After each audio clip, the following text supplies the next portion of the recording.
પ્રયાસ, પ્રેક્ટિસ, મહાવરો આ એક સાધના છે. આપણે એવું માનતા હોઈએ છીએ કે ટેલેન્ટ હોય તો જ કરી શકે, એવું નથી. ટેલેન્ટ વિકસાવી શકાય.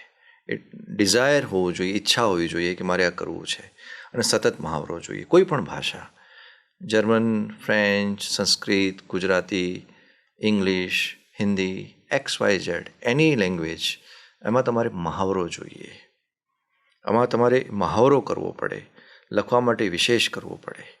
અને એ મહાવરો કરતાં કરતાં તમને નવા નવા શબ્દો મળે, તમે લખતા જાઓ, તમને પછી ખબર પડે કે તમને કયા જોનરમાં, કઈ ટાઈપમાં તમે વધારે સારું કરી શકો એમ છો, ખેડાણ કરી શકો એમ છો.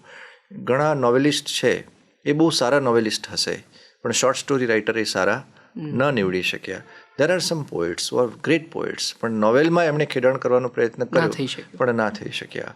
અને કેટલાક એવા પણ છે કે they have been great novelists, great poet, great short story writers, great essayists.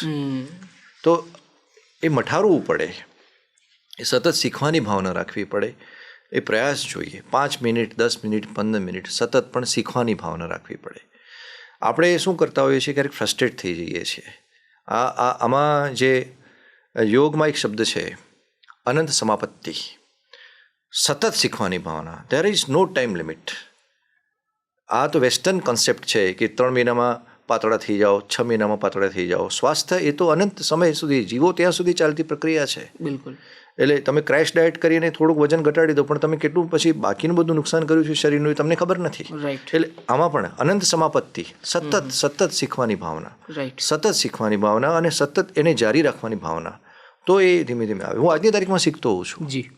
મને ગુજરાતી શબ્દો, અંગ્રેજી શબ્દો એવું લાગે, હિન્દી શબ્દો કંઈક મને લાગે કે આ શબ્દ સારો છે, હું મારા મોબાઈલમાં લખી લેતો હોઉં છું. મારી પાસે કાગળો તેમાં લખી લઉં છું કે આ ફ્રેઝ બહુ સરસ વાપર્યો છે, આ કોટ બહુ સારું છે, આ ઘટના બહુ સારી છે, આ ફેક્ટ બહુ સારું છે.